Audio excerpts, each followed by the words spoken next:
بسم اللہ الرحمن الرحیم۔ سامعین کرام، آپ سن رہے ہیں اردو کہانی بانگڑو، جس کے مصنف ہیں ایم اے راحت، اور یہ اس سلسلے کی آخری اور قسط نمبر 47 ہے۔ مجھے امید ہے آپ کو میری یہ کاوش پسند آئی ہوگی۔ آپ نے اگر ابھی تک میرا چینل کہانی گھر سبسکرائب نہیں کیا تو ابھی میرے چینل کو سبسکرائب کر کے بیل نوٹیفیکیشن آن کر لیجئے، تاکہ آنے والی ہر نئی کہانی کی اطلاع بر وقت آپ تک پہنچ سکے۔ آپ کی اطلاع کے لیے عرض کرتا چلوں کہ اس کہانی کی تمام اقساط بالترتیب سننے کے لیے ڈسکرپشن میں مکمل پلے لسٹ کا لنک موجود ہے۔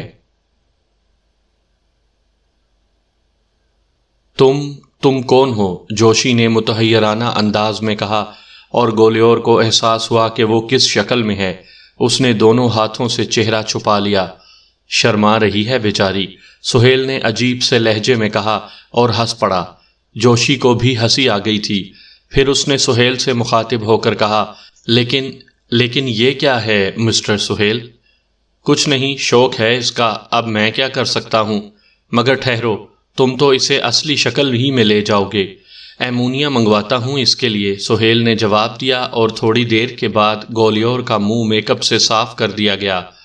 تو یہ ہیں مسٹر ڈائر یا مسٹر گولیور، یورپ کے بہت بڑے مجرم یا یورپ کے بہت بڑے ہوے، جنہوں نے یورپ کو ہلا کر رکھا ہوا ہے۔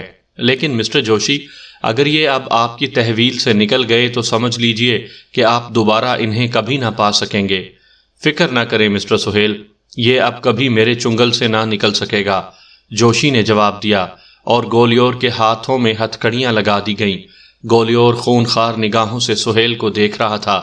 باہر نکلتے ہوئے اس نے کہا، نصیبو، یہاں کی جیلیں مجھے قید نہیں رکھ سکیں گی، اور اگر نکل گیا تو قسم کھاتا ہوں کہ تمہیں زندہ نہیں چھوڑوں گا۔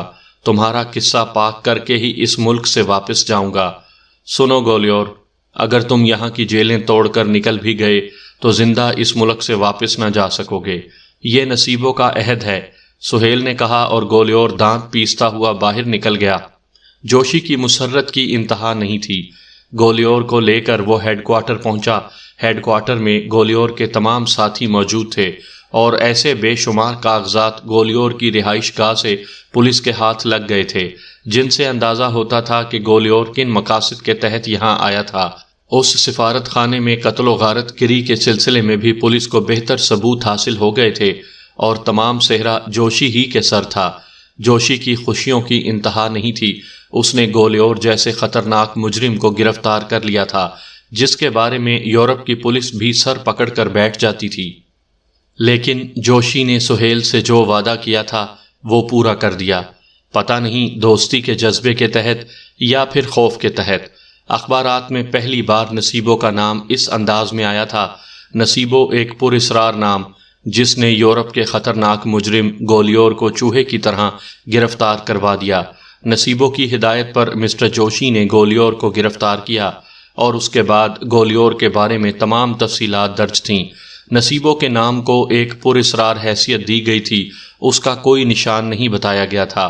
بس یہ کہا گیا تھا کہ جرائم کی دنیا میں یہ نام خوفناک حیثیت رکھتا ہے، لیکن پر لطف بات یہ ہے کہ یہ شخص خود کوئی جرم نہیں کرتا، بلکہ جرائم پیشہ افراد کو بلیک میل کر کے انہیں اپنا مطیع بناتا ہے۔ پولیس کو اس کے بارے میں کوئی تفصیل معلوم نہیں ہے، لیکن اس نے پولیس کی جو مدد کی ہے اسے نظر انداز نہیں کیا جا سکتا۔ جرائم کی دنیا میں نصیبوں کے نام کی دہشت اور زیادہ بیٹھ گئی تھی، کیونکہ گولیور کو جو بھی جانتا تھا اسے یہ بات معلوم تھی کہ گولیور مجرموں کا شہنشاہ ہے، تو لیکن ان کا فرما بردار کبھی نہیں بن سکتا۔ اس طرح جوشی نے نصیبوں سے کیا ہوا وعدہ پورا کر دیا تھا۔ مسز درانی اور زاہد ظفر اس وقت بیٹھے اخبارات کو دیکھ رہے تھے اور اس پر تبصرہ کر رہے تھے۔ مسز درانی آنکھیں بند کر کے صوفے کی پشت سے ٹک گئی اور تھکے تھکے سانس لینے لگی۔ کیا بات ہے ڈیئر، کچھ بیمار ہو؟ زاہد ظفر نے پوچھا۔ نہیں، یہ نصیبو کیا چیز ہے زاہد ظفر؟ کیا ہو گیا ہے اس شخص کو؟ کون سی روح ہلول کر گئی ہے اس کے بدن میں؟ واقعی اس نے ہم لوگوں کو ہلا کر رکھ دیا ہے۔ اب تم دیکھو، گولیور جیسے آدمی کو اس نے کیا بنا کر رکھ دیا۔ کیا اس کا کوئی ثانی ہو سکتا ہے؟ مسز درانی نے پوچھا۔ اسی وقت ایک ملازم اندر داخل ہوا اور اس نے سہیل صاحب کے آنے کی اطلاع دی۔ دونوں اچھل کر کھڑے ہو گئے۔ لو، وہ آ گیا۔ مسز درانی بولیں۔ سہیل مسکراتا ہوا ان کے پاس پہنچ گیا۔ وہی معصوم صورت، وہی سادہ آنکھیں، وہی دلکش مسکراہٹ۔ مسز درانی کا دل چاہا کہ اپنا کلیجہ نکال کر اس کے قدموں میں ڈال دے۔ اس نے بڑے پیار سے سہیل کا استقبال کیا۔ زہ نصیب، آپ یہاں تشریف لائے، ہم لوگ یہ اخبار ہی دیکھ رہے تھے۔ کیسا کاروبار چل رہا ہے؟ سہیل نے تھکے تھکے لہجے میں پوچھا اور ایک صوفے پر بیٹھ گیا۔ کاروبار تو بالکل ٹھیک ہے جناب، لیکن بالآخر آپ نے گولیور کو کیفر کردار تک پہنچا ہی دیا۔ یہ ضروری تھا۔ اس کم وقت نے میرے مقابل آنے کی کوشش کی تھی، لیکن اس ملک میں یا روئے زمین پر جرائم کی دنیا میں کوئی میرا مقابل نہیں ہے۔ سہیل نے آنکھیں کھول کر پوچھا۔ میرے خیال میں نہیں ہے۔ یہ بات ہم آپ کو خوش کرنے کے لیے نہیں کہہ رہے، بلکہ ہم نے بھی دنیا دیکھی ہے، بہت کچھ دیکھا ہے۔ ہمیں سمجھ میں نہیں آتا کہ قدرت نے آپ کے ذہن میں کیا چیز رکھ دی ہے۔ کچھ نہیں، بس میں اپنی شخصیت کو مکمل کرنا چاہتا ہوں۔ مجھے بتاؤ، اگر میری ذات میں کوئی چھوٹی سی کمی ہے تو کیا اس کمی کو پورا کرنے کے لیے میں نے اپنے آپ کو دوسرا رخ نہیں دے دیا؟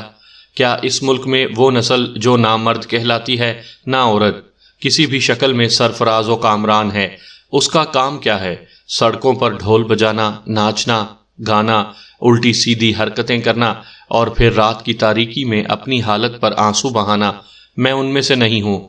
تم لوگ مجھے بھی دیکھ رہے ہو۔ میں نے ایسے خطرناک لوگوں کو اپنا متی کر لیا ہے جو ناک پر مکھی تک نہیں بیٹھنے دیتے۔ بتاؤ، میں عظیم ہوں یا یہ شخص؟ سہیل نے ظفر کی طرف اشارہ کر کے کہا۔ نہیں مسٹر سہیل، آپ کا مقام بہت اونچا ہے۔ آپ کے لیے تو ہر زبان تعریف اور توصیف کے کلمات ادا کر رہی ہے۔ مسز درانی نے کہا۔ نہیں مسز درانی، مجھے تعریف و توصیف نہیں چاہیے، مجھے اپنی برتری کا اعتراف چاہیے۔ میں عظیم ہوں، میں کچھ نہ ہونے کے باوجود وہ ہوں جو دوسرے لوگ نہیں ہیں، سمجھے تم لوگ؟ سہیل عجیب سے انداز میں بول رہا تھا۔ مسز درانی اسے حیرت سے دیکھنے لگی۔ آپ کا کہنا بالکل درست ہے مسٹر سہیل، میں اس بات کو خلوص دل سے تسلیم کرتی ہوں۔ دنیا تسلیم کرتی ہے، تم کیا تسلیم کرتی ہو؟ خیر یہ بتاؤ، کوئی سرکش ہے ایسا تمہاری نگاہوں میں جو میرے سامنے سر اٹھا سکے؟ کہا نہیں جا سکتا۔ ممکن ہے ایسا کوئی ہو، اگر ہو تو اس کی نشاندہی کر دو، میں اس کے سر کو بھی جھکانے کا خواہش مند ہوں۔ سہیل نے جواب دیا اور صوفے سے اٹھ کھڑا ہوا۔ کہاں مسٹر سہیل؟ کچھ نہیں، بس اب چلتا ہوں۔ میں تمہارے پاس یہی پوچھنے آیا تھا کہ تمہارے اپنے معاملات ٹھیک ٹھاک چل رہے ہیں؟ تم میں سے کسی کے ذہن میں مجھ سے بغاوت کا سودا تو نہیں سمایا؟ اب اس کا کیا سوال ہے مسٹر سہیل؟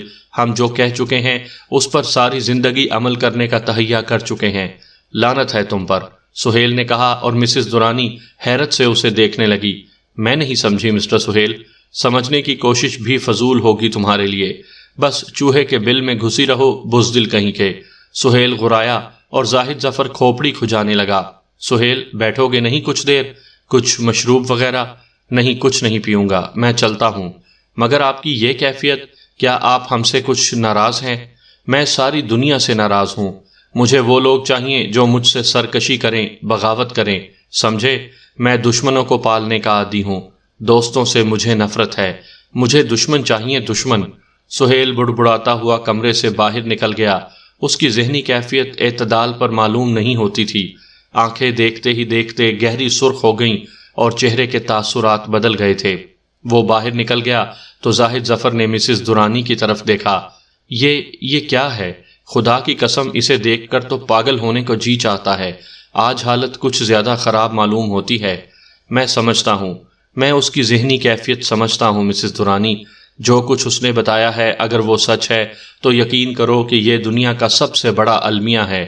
وہ لوگ جو اس جیسے ہوتے ہیں اور اپنی شخصیت کو اس مسخ شدہ ماحول میں رکھتے ہیں، اپنے لیے ذہنی آسودگی حاصل کر لیتے ہیں، لیکن یہ جسے ہر طرف برتری حاصل ہے، یہ ذہنی آسودگی سے دوچار نہیں ہو سکتا۔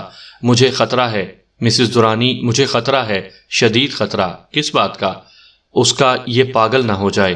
اس جیسا ذہین آدمی جس بے بسی کا شکار ہے، وہ بے بسی اسے زندہ نہیں رہنے دے گی۔ یہ نہیں ہونا چاہیے زاہد ظفر، یہ نہیں ہونا چاہیے۔ مجھے یہ بتاؤ کہ کیا اس کے ٹھیک ہونے کے کوئی امکانات نہیں ہیں؟ کیا کہا جا سکتا ہے؟ وہ جتنی بڑی شخصیت ہے، جتنے بڑے باپ کا بیٹا ہے، کیا اس باپ نے اپنے بیٹے کے لیے کوئی کمی چھوڑی ہوگی؟ لیکن خدا ہی بہتر جانتا ہے۔ زاہد ظفر نے گردن ہلاتے ہوئے کہا، اور مسز درانی کی آنکھوں میں نمی سی آ گئی۔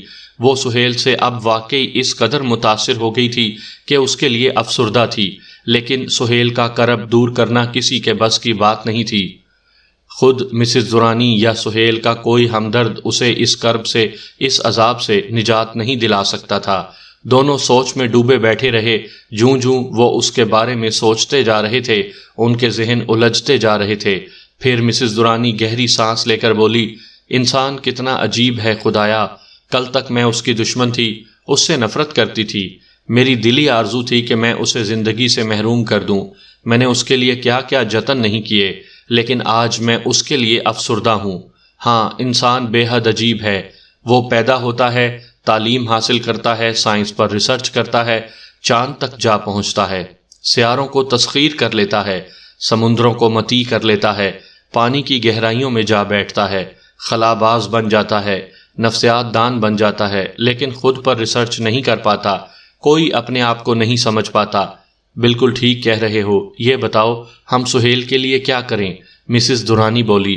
اس کے لیے میرے خیال میں اب کچھ بھی نہیں کیا جا سکتا، لیکن اس طرح اچانک کچھ عرصہ قبل تو وہ ٹھیک تھا، تم نے اس کے الفاظ پر غور نہیں کیا کیا؟ وہ کہہ رہا تھا کہ اسے دوست نہیں چاہیے، دشمن چاہیے۔ یہ نفسیاتی گرا ہے اس کی۔ دشمنوں کو زیر کرنے میں وہ ذہنی آسودگی محسوس کرتا ہے، اس کی انا کو تسکین ملتی ہے، وہ اسی میں لذت حاصل کرتا ہے، اور اب گولیور گرفتار ہو چکا ہے، شکست کھا چکا ہے، اس سے وہ خود کو ویران سمجھ رہا ہے۔ گویا اس وقت اسے صرف اسی طرح سہارا دیا جا سکتا ہے کہ اس کے لیے دشمن پیدا کر دیے جائیں۔ مسز درانی پرخیال انداز میں بولی، نہیں مسز درانی، وہ اس قدر چالاک ہے کہ اصلی اور مصنوعی دشمن میں تمیز کر سکتا ہے، اس کے لیے یہ کوشش بیکار ہوگی۔ تو پھر میں اس کے لیے کیا کروں؟ مسز درانی رو پڑی، اور زاہد ظفر اسے دلاسا دینے لگا، احمق مت بنو مسز درانی، اس کے لیے تم کچھ بھی نہیں کر سکتی، اپنے لیے کرو۔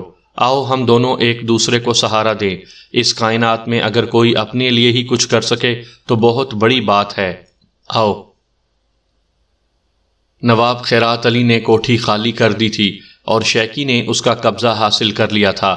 اس کے بعد کوٹھی میں از سر نو اصلاحات ہونے لگی تھیں، اور آج کل زیادہ تر نواب عزیز الدین اور تمیز الدین کا وقت اسی کوٹھی میں صرف ہوتا تھا۔ تمام لوگ خوش تھے اور عام طور سے اس کوٹھی پر اجتماع رہتا تھا۔ صفدر اور خاندان کے دوسرے شریر نوجوانوں کو اب احساس ہو رہا تھا کہ شیکی اور عالم پناہ ان کے جال سے نکل گئے ہیں، لیکن ان بے وقوفوں کو عقل کہاں سے ملی، یہ بات کسی کی سمجھ میں نہیں آئی تھی۔ کوٹھی کے شب و روز بے کیف ہو گئے تھے، اور وہ لوگ نت نئے منصوبے سوچ رہے تھے۔ سب کے دن جوں توں گزر رہے تھے، لیکن نوشاب بے کل تھی۔ وہ سہیل کی محبت میں گرفتار ہو گئی تھی اور ہر وقت اس کے بارے میں سوچتی رہتی تھی۔ سہیل اب تک اس کی سمجھ میں نہیں آیا تھا، اس کے اتنے قریب ہوتے ہوئے بھی وہ اس سے اتنا دور تھا، نہ جانے کیوں۔ پھر جس دن یہ لوگ کوٹھی میں منتقل ہوئے، سہیل بھی موجود تھا۔ کوٹھی انتہائی خوبصورت پیمانے پر آراستہ کی گئی تھی، اور نواب تمیز الدین نے سب کو کوٹھی میں دعوت دی تھی۔ سہیل کو انہوں نے خاص طور سے پکڑا تھا۔ بھائی سہیل میاں، اگر آج بھی آپ کہیں نکل گئے تو میں رات کے کھانے میں شریک نہیں ہوں گا۔ جو حکم چچا جان، سہیل نے ادب سے کہا تھا، اور در حقیقت شام کو وہ ایک ہلکے پھلکے سادے لباس میں ملبوس اس پارٹی میں شریک تھا۔ انتہائی جاذب نگاہ تھا وہ، سب کی نظریں بار بار اس کی طرف اٹھ جاتی تھیں، اور ایک گوشے میں موجود نوشاب آج اسے دیکھ کر شدید ذہنی ہیجان کا شکار ہو گئی تھی۔ اس کا دل چاہ رہا تھا کہ آج سہیل کے سامنے دل کھول کر رکھ دے اور اس سے جواب لے لے اپنے بارے میں۔ وہ ایک سیدھی سادی شرمیلی سی لڑکی تھی، لیکن دل کے ہاتھوں مجبور ہو گئی تھی کہ شرم و حیا کے لبادے اتار کر زندگی کا اہم فیصلہ کر لے، اور کافی کشمکش کے بعد اس نے سہیل سے گفتگو کرنے کا فیصلہ کر لیا۔ سبھی لوگ شریک تھے اس محفل میں۔ کھانے سے فراغت حاصل کرنے کے بعد صفدر اور دوسرے لوگ عالم پناہ اور شیکی کے ساتھ کوٹھی کے لان پر نکل گئے۔ بزرگوں نے اپنی نشست الگ جما لی۔ سہیل واپسی کے لیے پلٹا تو نوشاب اس کے پاس پہنچ گئی۔ سہیل صاحب، اس نے سہیل کو آواز دی اور سہیل رک گیا۔ عام دنوں کی نسبت کچھ سنجیدہ تھا۔ خاموشی سے رک کر نوشاب کو دیکھنے لگا۔ کہاں جا رہے ہیں؟ واپس اپنی کوٹھی میں۔ یہ آپ کی کوٹھی نہیں ہے۔ کیوں نہیں؟ کوئی خاص مصروفیت ہے؟ نہیں نوشاب، تم بتاؤ، کیا کوئی کام ہے مجھ سے؟ ہاں کہو۔ یہاں نہیں، آئیے اوپر چلیں، نوشاب نے کہا اور سہیل اس کے ساتھ چل پڑا۔ کوٹھی کی کشادہ چھت بہت پرسکون تھی، آسمان پر تاریکی پھیلی ہوئی تھی، بادل چھائے تھے اور تارے روپوش تھے۔ سہیل خاموشی کے ساتھ اوپر پہنچ گیا۔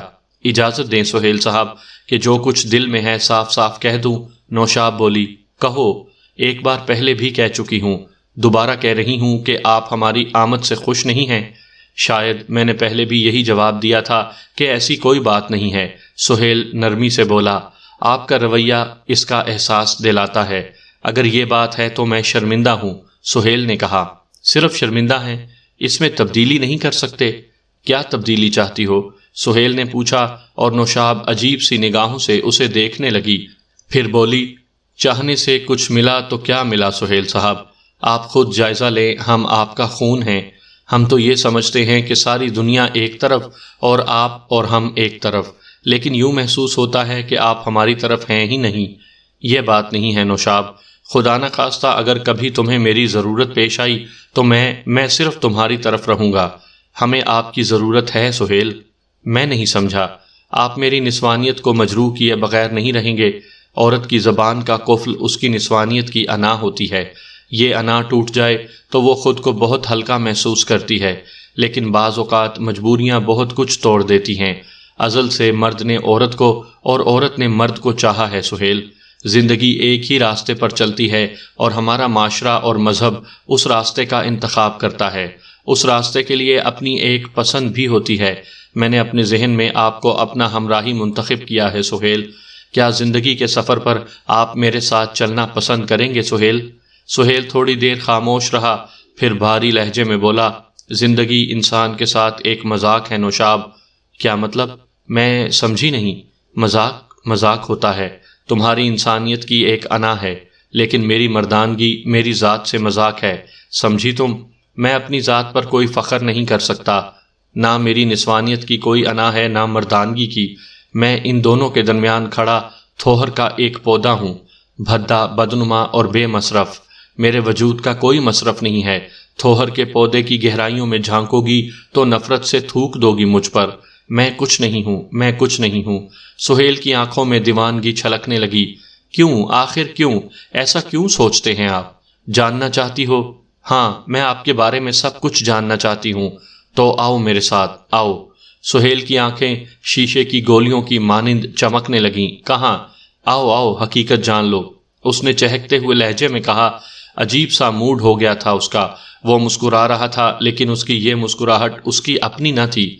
نوشاب کچھ خوف زدہ ہو گئی تھی۔ سہیل نے اس کا بازو پکڑ لیا اور اس کی یہ گرفت بہت سخت تھی، لیکن نوشاب اس کے ساتھ چلتی رہی۔ سہیل اسے لیے ہوئے اپنی کوٹھی میں آ گیا۔ کوٹھی میں اس وقت ان دونوں کے علاوہ اور کوئی نہ تھا۔ سہیل، کیا ہو گیا ہے آپ کو؟ نوشاب کسی قدر خوفزدہ انداز میں بولی۔ آ جاؤ نوشاب، حقیقت جاننے کے لیے حیرتوں کے سمندر سے بھی گزرنا پڑتا ہے بعض اوقات۔ سہیل ہنس پڑا، بڑی وحشیانہ ہنسی تھی اس کی۔ وہ اسے لیے ہوئے کوٹھی کے اس حصے میں داخل ہو گیا جو اس کے لیے مخصوص تھا۔ ایک بہت بڑے کمرے میں داخل ہو کر اس نے دروازہ اندر سے بند کر لیا۔ بیٹھو نوشاب، میں ابھی آیا، اس نے کہا، اور نوشاب خشک ہونٹوں پر زبان پھیرتی بیٹھ گئی۔ اس کے دل میں ہول اٹھ رہے تھے۔ سہیل کیا چاہتا ہے اس سے؟ اس کی کیفیت ایسی عجیب کیوں ہو رہی ہے؟ وہ اسے یہاں کیوں لایا ہے؟ زیادہ دیر نہیں گزری تھی کہ قدموں کی چاپ سنائی دی، لیکن اس میں گھنگرو کی جھنکار بھی شامل تھی۔ پھر وہ دروازے سے اندر داخل ہو گیا اور نوشاب کی آنکھیں شدت حیرت سے پھیل گئیں۔ سہیل ہی تھا، لیکن عجیب و غریب حلیے میں، رنگین زرق برق زنانہ لباس میں ملبوس، انتہائی حسین میک اپ میں، چہرے پر مسکراہٹ، لیکن عجیب وحشیانہ مسکراہٹ تھی۔ آنکھیں انگاروں کی طرح چمک رہی تھیں۔ اس نے پھر دروازہ بند کر لیا۔ آپا نوشاب، سلامت رہو۔ اماں غلط سمجھ بیٹھی تھی ہمیں۔ ہم نہ مردوں میں شمار ہیں نہ عورتوں میں، جنت کی چڑیاں ہیں ہم تو، پنکھ لگائیں پھر سے اڑ جائیں۔ صدقے آپا نوشاب، تمہیں اللہ نے لڑکی بنایا، کسی ڈھنگ کے مرد سے شادی کرو، پھولو پھلو، صحرا گائیں تمہارا۔ سہیل نے ٹھمکا لگایا اور پھر بھدی آواز میں ایک صحرا گانا شروع کر دیا۔ نوشاب پر غشی طاری ہو رہی تھی، اس کے حواس گم ہو گئے۔ پھر وہ نیچے گر پڑا،